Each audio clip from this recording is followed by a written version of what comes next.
Good morning. Today we'll be talking about dyslexia, which is a condition which is more common than a lot of people realize. Thank you, Dr. Adeniyi, for coming on the program. It's a pleasure to have you here with us. Thank you very much. I'm glad to be here. Now, we're talking about dyslexia. Can you tell us what is dyslexia? All right, so thank you very much. Good morning, listeners. So dyslexia is a difficulty that we see in children and of course could progress to adulthood. It's the difficulties that has to do with reading, with writing, and with spelling. Sometimes you find one, maybe not the three in a child. You may just find a child who is not able to read. Some, they can have the three, all at once. It's commoner in boys. You see more boys with dyslexia than girls. It's actually a lot common than we think it was in the past. We just, generally categorize this kind of children into the category of children with intellectual disability. Once they're unable to cope in school, we just assume that they have intellectual disability. Sometimes what you see in them that could be obvious is that they can that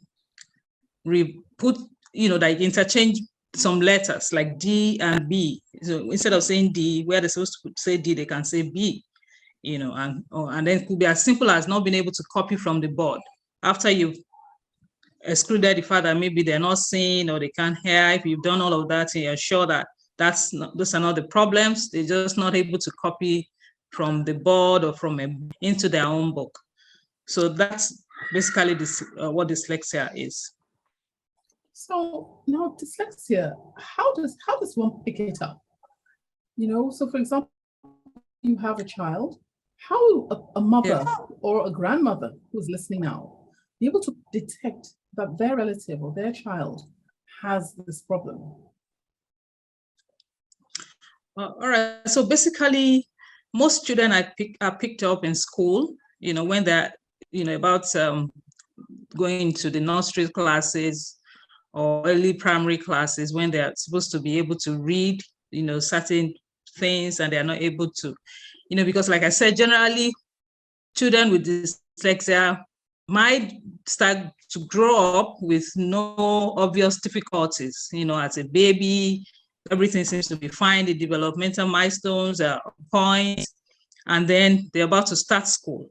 So it's when the demand of school comes on that you might start to see that they might be doing so well in certain area. For instance, some of them might be very good with mathematics, and then when it comes to reading or from copying notes, then they start to have problems. So most of the children are picked up in school, maybe by teachers, when it starts to make complaints. Sometimes the teachers might not even know what the problem is, but they might just be able to say, we've identified that this child has this particular problem, and they could complain or talk to the parents who would then take it up.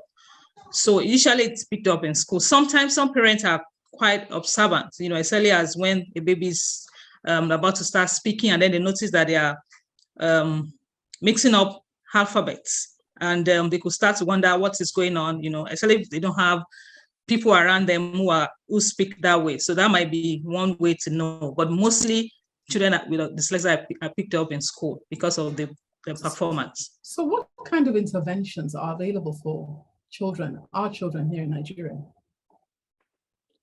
Until recently, there have been it's been very difficult. It's still quite difficult to get the appropriate intervention, but I think it's a lot better than what we have like a decade or 2 decades ago.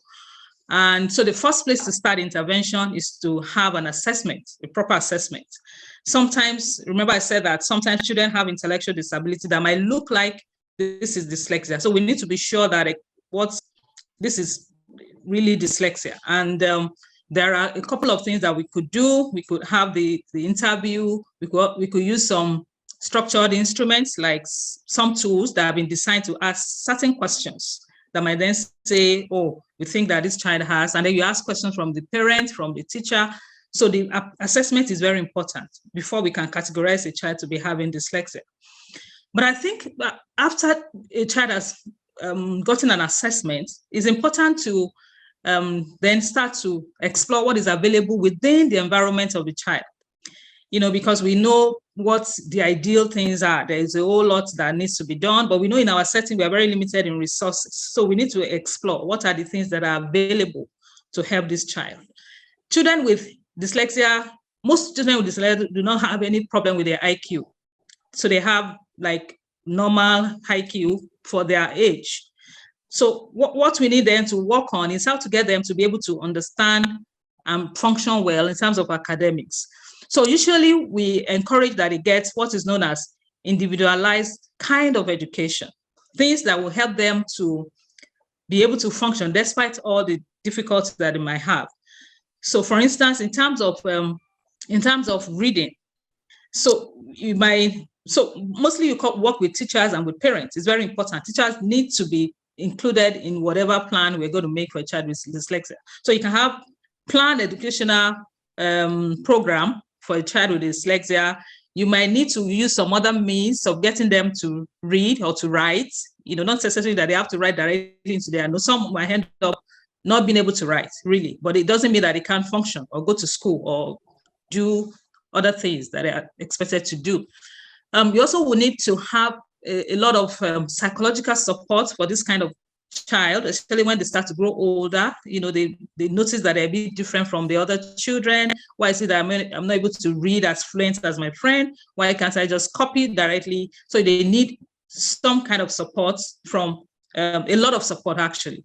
And then they also need to have a teacher or teachers who can support them through these difficult moments. So we have to look out for bullies. We have to look out for a lot of use of words that are derogatory and so on. So these are all things that we need to do. So we need an educational plan. We need to have some kind of support in terms of being able to use other means of reading, of writing, and so on, and then to support them and the family with a lot of psychological support.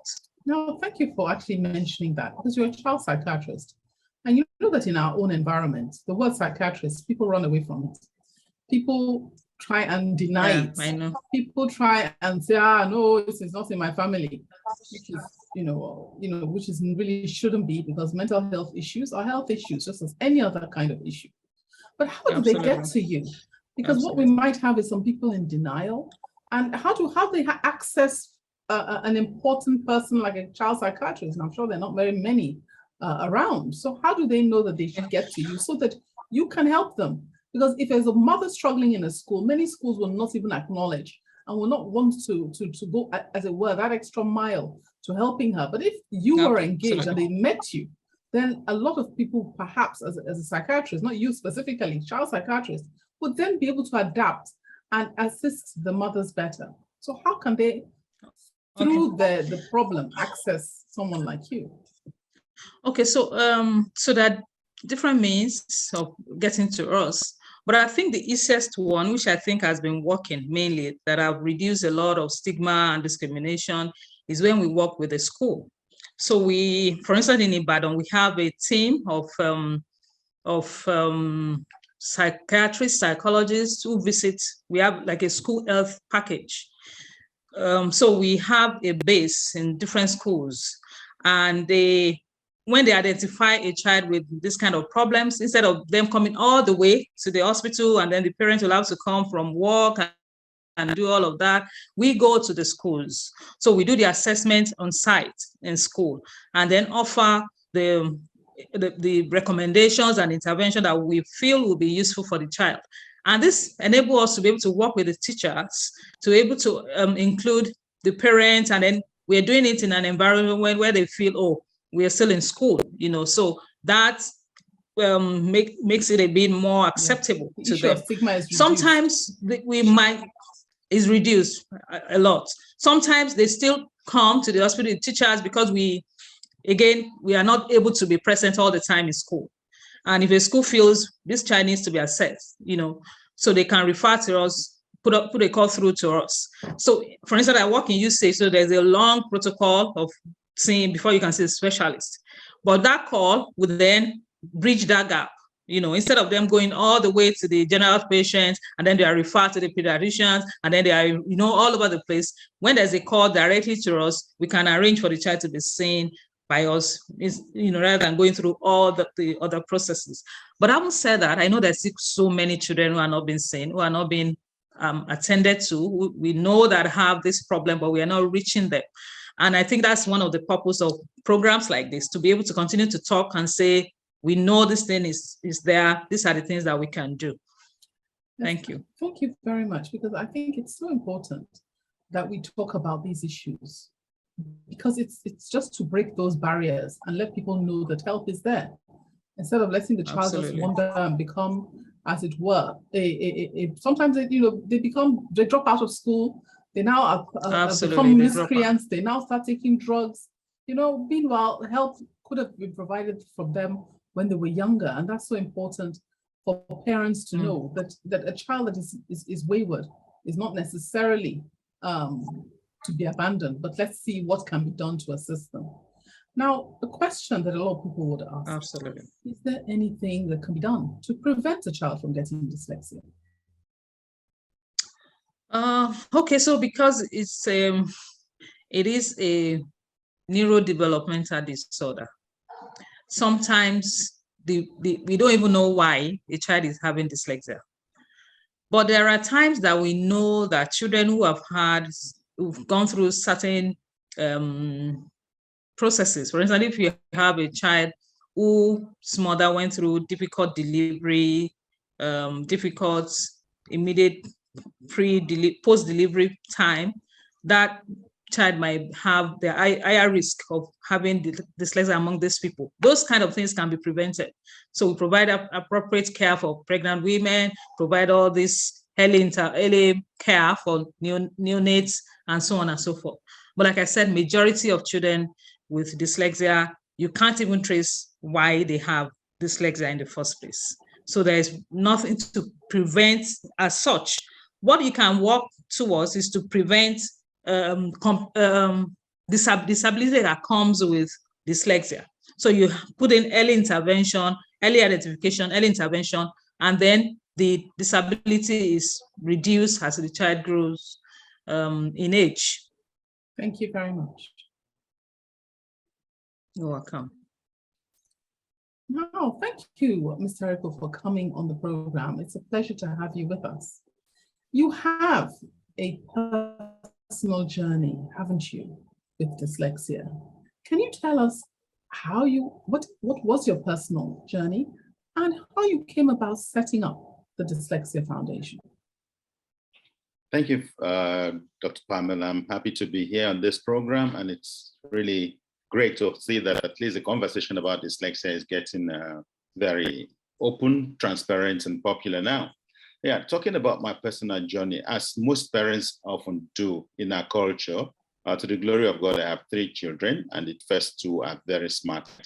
So comes this third one, my wife started complaining from when he was 3, 4, that he wasn't catching up with his developmental stages.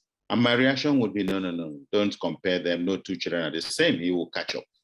Unfortunately, he never did until when he was 9. And then, of course, she traveled, and I had the misfortune of preparing him for his exams the very next week. And again, as God will arrange things, his lesson teacher didn't show up. So I was the only one at home with him to now take him on his lessons. I almost killed him that day because I was shocked beyond measure that he couldn't read the work he brought from school. The work he was copying, the things he brought from school, he couldn't read them. And so I went to school the next Monday, ready to fight the teachers after paying all these fees. Why are you not teaching my son? Why is he not doing well?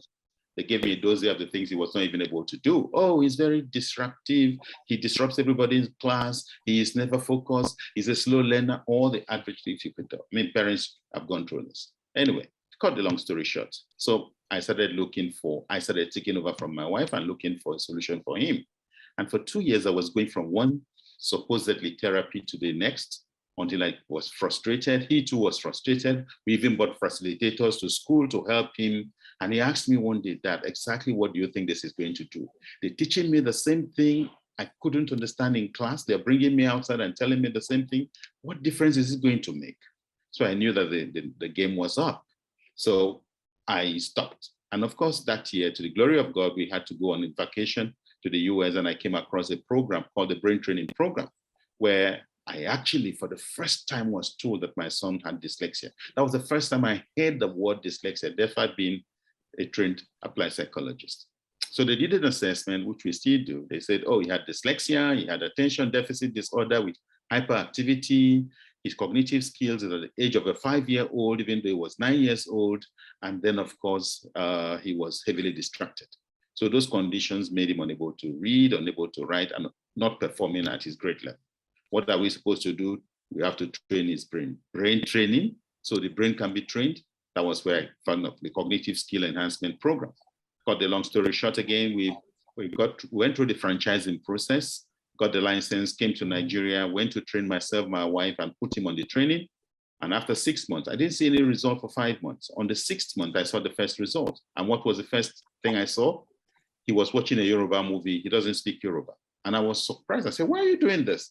He said, I'm reading the subtitles. Wow, you reading? Okay. I tried him. He got the lines right. He told me the story and everything. And I said to him, okay, in that case, the next morning, you're going to read the Bible verse. Usually the Bible verse is the thing you spoil his day with in morning devotion. So that next morning, as God will have it again, he read 2 verses and interpreted them correctly. And then when I was jubilating and dancing, his driver said, oh, that's a small thing. Everything we see on the road, he reads. In fact, that day as we were going to school, he saw buy a cooking gas here. And he said, can you imagine why they are selling cooking gas by the roadside? Don't they know cooking gas is dangerous? So he began to read with understanding. And that was the end of his second term. In that second term, I saw an A in his result for the first time. Fantastic. All his grades moved from D and F to 1A, B's and C's. There was no D, there was no F for the first time in his 9 years life. I mean, at that point, he was already 11 because it took 2 years to go around to look for a solution. So that was how we went. Now, by the 3rd term, his grades he had caught up with his grades. He's caught up with his mates at that time. And then, of course, we started to open up the training to other parents. Because while we're trying to acquire the franchise, I had a revelation. Now I call it the revelation of the Dyslexia Foundation. I grew up in Port Harcourt, so I was walking around Port Harcourt and I saw this number of children, like millions of them, inside the Liberation Stadium. And they were behind big bars of iron. And I was trying to pull them out and was screaming in my dream, let them go, you can't keep them, you have no right, let them go. I spoke from my sleep. And my wife said, oh, you're having a bad dream? I told her the dream. And she said, this thing you are getting into is not just for your son, it's for the millions of children you see in that stadium. And so I took on that and began to train. Now, in 2015, something very funny happened. My son had begun to pick up and catch up with his class. But in 2015, we had to train another child of a lady who was a special education person in another school. Wouldn't let us go to the school to talk to them about it, but she brought her own son to us. When the boy had finished and we had doing an exit interview, we asked him, would you tell your friends about us? He said, no. And we said, why? He said, because brain training is for mad people. Don't forget, at that time, there was no dyslexia. There was only brain training. On radio, yes. we're broadcasting brain training. Yes. The boy said he wouldn't tell his friends about us because brain training is for mad people. Exactly what Dr. Adeniyi said. Everything that has to do with the brain is closely associated with psychiatry. So we said, okay. We went into our study and asked him, would you tell your friends about something that helped you improve your reading, writing, spelling, and comprehension? He said, of course. And what is that thing that helped him? So dyslexia was not even known at the time. At the time, less than 5% of the population of Nigerians knew about dyslexia. Everyone we had met at the time who knew about dyslexia knew about it abroad, outside the country, either when his parents were there or when himself was diagnosed abroad. He studied there and got there and he was diagnosed. So that was how we decided to set up the Dyslexia Foundation and changed our narrative so that the foundation now creates awareness. We train, we remediate, we train both parents and teachers and the children themselves or adults themselves who have dyslexia. So that's the work we have done. But the thing that actually makes the turnaround is a cognitive skill enhancement program, the brain training program. I put my hand on my chest and say to everyone that without the brain training program, yes, you would see spikes of improvements, but it's not sustainable. The only thing that sustainably changes the situation and improves the person is a cognitive enhancement of the cognitive abilities. So what we tend to do at the Dyslexia Foundation is when people come, again, I agree completely with Dr. Adeniyi, you do the assessment. And only a professional assessment can tell you whether the person has dyslexia or not, because the signs and the symptoms of dyslexia are so closely associated or related with several other factors, which is why we have the term called comorbidity. Some people can be comorbid. For instance, dyslexia comorbids with dysgraphia, which is handwriting. It comorbids with dyscalculia, which is calculation. It comorbids with dyspraxia. It comorbids with attention deficit hyperactivity disorder. So you need a professional assessment to be able to decipher clearly what is this. And in fact, recently we have also found that Asperger's syndrome is it has so many signs and symptoms very similar to dyslexia. So a professional assessment is the one thing that every parent should owe their children to do that. If I had the means and the resources, I would say every child before they get into even the first grade of school should actually have a professional assessment done, so that at least teachers can be helped to know what they're dealing with. At the moment, teachers are teaching blind. They don't know the learning style of the child. They don't know the cognitive cognitions of the child. They're just teaching. Yeah. And of course, they have a curriculum to cover, and the school expects them to cover that curriculum, whether or not the children are understanding and following or not. Mm-hmm. Now, who are the two children that the school uses to gauge the temperament of the class? The first and the second students, who are the best bright students. Because people with dyslexia, children with dyslexia would always be the last to say anything, because first, they don't want to be laughed at. They have been laughed at several times when they try to make sentences or when they try to speak, because dyslexia is a language-based disorder. When they try to read, they laugh at them. In fact, one of them told us that each time the class is bored and the teacher wants to entertain the class, he will call her out to say, read publicly, read openly. And of course, that is an invitation to stigma, an invitation to trauma for the child. So these are the kinds of things that happen. Now, one other thing I'd like to say, and I think Dr. Adeniyi mentioned it. You mentioned the fact that symptoms are the causes. There are two major causes of dyslexia. You can actually establish it by genetics. Genetically speaking, dyslexia is transmitted genetically through the family line. If one parent or great-grandparent or a greater grandparent has had dyslexia or a learning challenge, chances are one of the offspring will pick it up.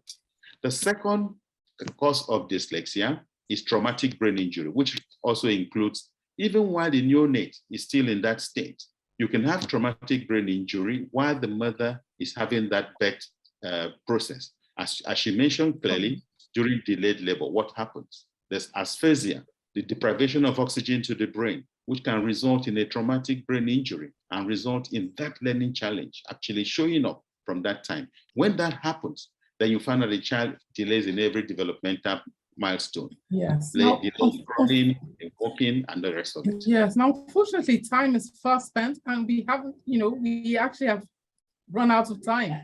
This is a very important subject. So if I can just go back to Dr. Adeniyi and say, Dr. Adeniyi, do you have any last words for our listeners? So like I said, so we are grateful to people like Mr. Arikpo, who is providing care and intervention for children and their families who have dyslexia. And is to just continue to encourage parents to seek the available help. Right? We know there are still very limited resources, but of course we have things going on. We have a lot of things on ground, unlike what we had, like I said, about maybe 10, 15 years ago.